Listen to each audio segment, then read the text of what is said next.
Assalamualaikum warahmatullahi wabarakatuh. Kita lanjut menjawab beberapa pertanyaan daripada sahabat kita. Dan langsung saja, seperti apa pertanyaannya, kita cek dulu.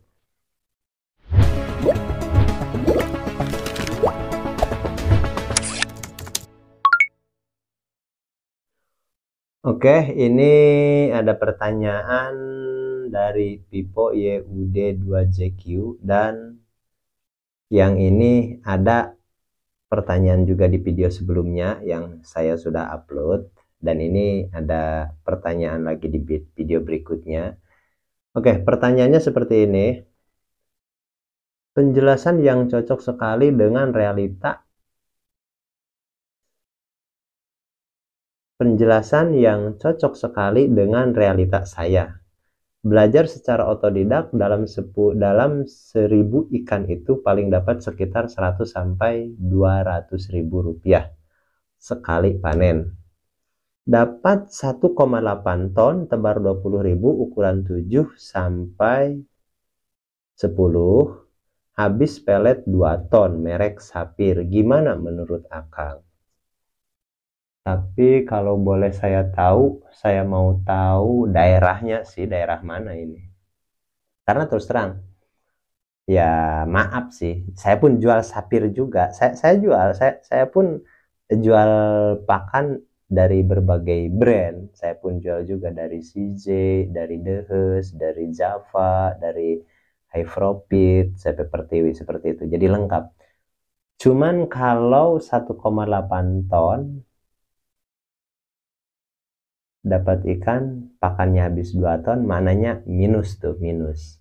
Itu nggak aneh karena hampir semua untuk di daerah saya nih, untuk di daerah saya hampir semua begitu Sapir.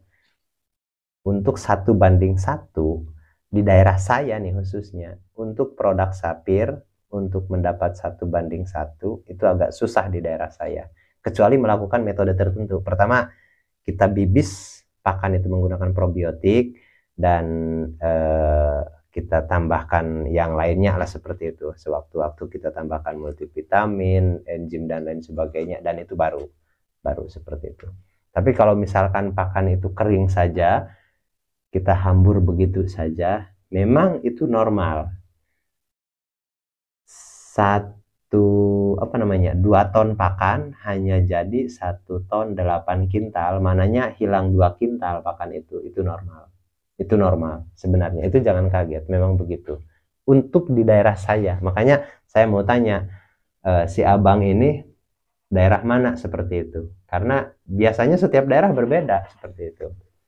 Bahkan untuk di daerah tertentu Sapir itu bisa mencapai 1:1 tanpa melakukan perlakuan khusus, tanpa ada biaya tambahan gitu. Dengan pakan kering seperti itu bisa mencapai 1:1, tapi nggak di setiap daerah seperti itu, kurang lebih seperti itu. Jadi untuk abang ini, apakah itu gimana menurut abang? Katanya menurut Akang, pakan habis 2 ton dapat 1 ton 8 kintal dengan pakan merek Sapir. Dan bagi saya itu biasa karena di daerah saya pun begitu.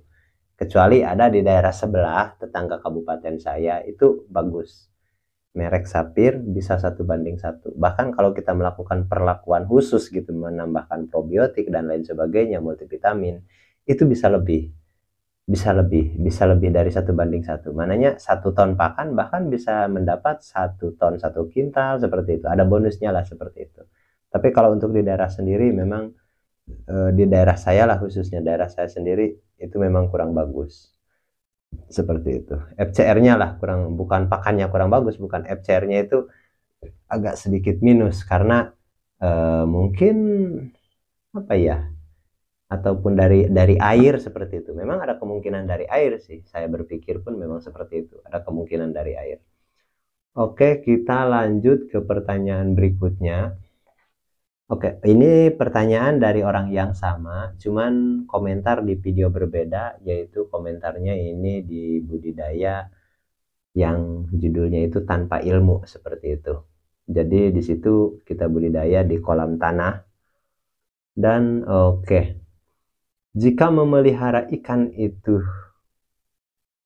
oh begini, Jika memeliharanya seperti itu, jelas cepat besar, tebarnya jarang, apalagi di kolam tanah bebas amonia. Lahan kami sempit, ukuran bak 3x3 sebanyak 6 buah.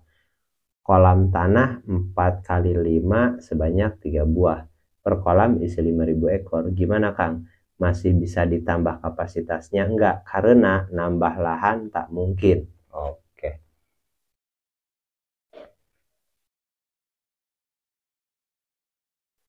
Jadi begini, untuk kolam tanahnya ini ukuran 4x5, per kolam diisi 5.000. Itu masih longgar, 4x5 diisi 5.000.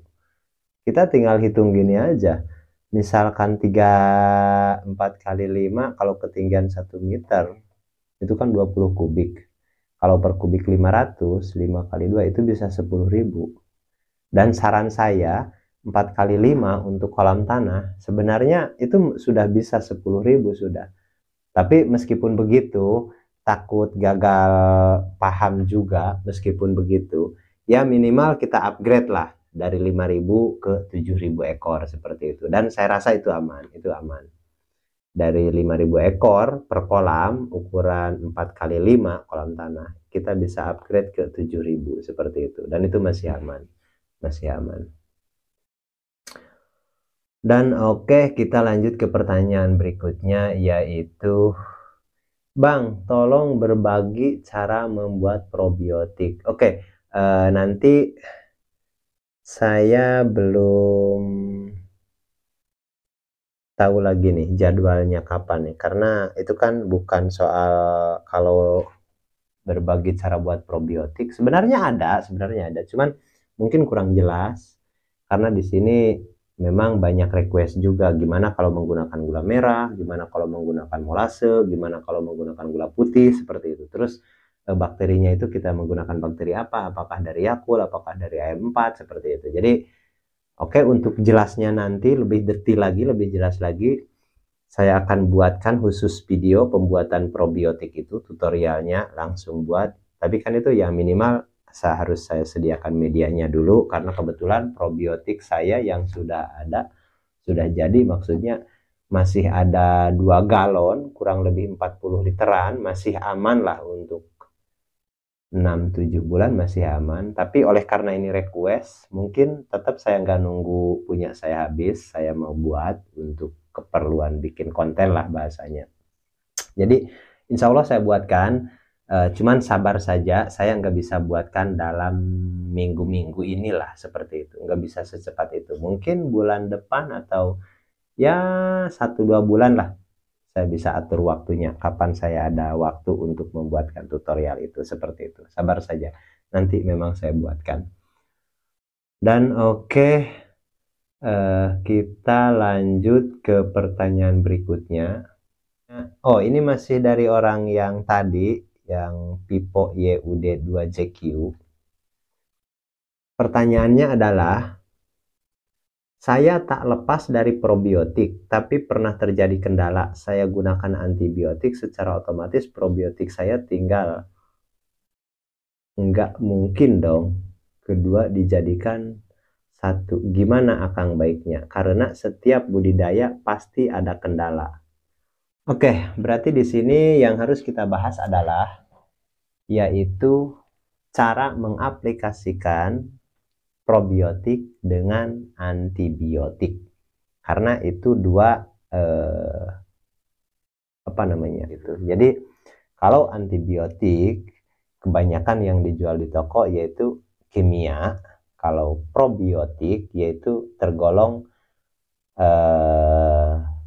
mikroorganisme yang kecil, di situ kehidupan, seperti itu. Jadi kalau kita gunakan antibiotik sama saja meracuni probiotik, sama saja membunuh probiotik, dan itu memang betul seperti itu. Jadi begini, apabila kita mau menggunakan antibiotik, itu bisa dengan cara si antibiotik itu kita pakai ke pakan, bibis, jangan ke air kolam, jangan misalkan ikan ini kena penyakit, terus si antibiotik itu kita tabur ke kolam. Itu jangan. Yang pertama, kita rugi. Kenapa rugi? Karena jumlah obat yang kita pakai tentu banyak. Contoh, ukuran kolam 4 kali 5, ketinggian 1 meter, berarti isinya 20 kubik. Dan kalau kita pakai antibiotik, itu berapa botol? Untuk membunuh bakteri. Dan itu pun nggak menjamin bakteri bisa mati semua. Seperti itu. Jadi rugi. Terus gimana kalau karantina seperti itu? Ya kita buang dulu kan airnya. Kalau bak beton nih misalkan, kita buang dulu airnya dan isi air hanya beberapa senti saja, 5 senti atau 10 senti, kita masukkan obat. Nah, itu masih oke. Itu masih efektif. Karena dalam sistem pengobatan memang ada dua cara. Yang pertama, cara melalui karantina, airnya dibuang, ganti air baru, dan tidak lebih dari 10 cm. Bagusnya sih 5 cm seperti itu, karena itu masa pengobatan. Dan itu kurang lebih 3 jam sampai 6 jam kita karantina menggunakan obat. Itu satu, dan itu pun efektif. Dan cara yang kedua, kita nggak ganggu air kolam itu. Cuman kita obati melalui pakan. Jadi si antibiotik itu kita campur ke pakan dan kasih makan. Dan pemberian pakannya pun itu tidak seperti hari-hari ikan itu sehat. Maknanya begini, kalau di hari-hari biasa kita ambil biomasa misalkan 3-5%, di waktu pengobatan itu jangan lebih dari 2%. 1,5-2%. Maknanya kalau biasanya kita pemberian pakan itu 5 kilo, itu kita kasih 2 kilo. Seperti itu. Kasih 2 kilo seperti itu. Supaya tidak terlalu kenyang. Yang penting kebagian semua. Dan ulangi seperti itu. Dan jangan hanya 1 kali. Minimal 3 hari, itu pun minimal 3 hari. Kita terus pakai antibiotik. Dan waktu penggunaan antibiotik, nih, ini yang paling penting. Waktu kita melakukan pengobatan ataupun waktu kita mengaplikasikan antibiotik, jangan sekali-kali menggunakan probiotik. Probiotik apapun di kolam ataupun di pakan. Jadi bahasanya di pakan itu dibibis, meskipun ada bahasa saya di video sebelumnya yang mengatakan pemberian pakan wajib, versi saya wajib menggunakan probiotik. Versi saya wajib. Oke, pakan wajib menggunakan probiotik. Tapi tanda kutip itu dalam kondisi sehat, normal, nggak ada masalah. Dan sewaktu kalaupun ada masalah kita mau melakukan pengobatan, maka probiotik itu kita tunda dulu, diganti dengan antibiotik. Berapa lama? Sampai sembuh. Dan kalau sudah sembuh, kita lanjut lagi menggunakan probiotik lagi. Seperti itu. Dan untuk mengaplikasikan probiotik itu bisa dipakan plus di air juga. Meskipun saya sendiri kalau di air enggak, karena sebenarnya dengan menggunakan probiotik di pakan, dibibis ke pakan, secara otomatis air pun bagus. Nggak usah dikasih probiotik lagi. Secara otomatis, karena si probiotik itu akan, bakterinya itu akan tetap hidup meskipun masuk ke dalam perut sampai keluar ikut dengan kotoran, itu masih bisa bekerja. Masih bisa bekerja. Makanya saya tidak menggunakan probiotik di air. Selain daripada untuk hemat lah, karena bagaimanapun juga yang namanya kita usaha, kalau ada yang bisa dihemat, kita hemat lah. Seperti itu. Kurang lebih seperti itu. Jadi jangan sekali-kali menggunakan probiotik campur dengan antibiotik. Di situ memang bahasanya pro kontra lah. Jadi kalau kita menggunakan antibiotik, tinggalkan dulu probiotik. Kalau kita menggunakan probiotik, tinggalkan dulu antibiotik. Dan antibiotik itu kita gunakan sewaktu-waktu. Dan saya sudah lebih daripada 10 tahun nggak pernah menyentuh bahkan yang namanya antibiotik. Belum pernah mengobati. Hanya melakukan dengan probiotik saja. Terus kalaupun ada ikan terkena penyakit atau gimana gitu kan, ya masalah tetap ada lah. Masalah tetap ada, penyakit sekali-kali ada. Tapi saya nggak menggunakan kimia apapun. Nggak menggunakan obat herbal apapun. Nggak menggunakan obat-obatan, nggak menggunakan antibiotik apapun. Maupun yang kimia ataupun yang herbal, saya nggak. Yang saya pakai hanya probiotik saja, probiotik pakan. Selain daripada itu enggak ada istilah jamu lah, inilah itulah, enggak. Vitamin enggak ada. Dan itu versi saya. Dan kalau sahabat tertarik bisa coba. Dan kalaupun misalkan ada penyakit, memang ada metode khusus untuk mengobati penyakit tanpa menggunakan obat-obatan ataupun antibiotik apapun, herbal ataupun kimia. Kita hanya memanipulasi cuaca seperti itu. Ya memanipulasi lah bahasanya. Memainkan manajemen air. Terus apakah ganti? Enggak mesti ganti juga. Jadi kadang dengan memuasakan ikan juga. Dan itu banyak metodenya lah. Banyak metodenya. Tapi dengan cara tertentu tanpa mengeluarkan budget khusus untuk beli sesuatu obat. Seperti itu, herbal ataupun kimia. Oke, jadi mudah-mudahan bisa dipahami.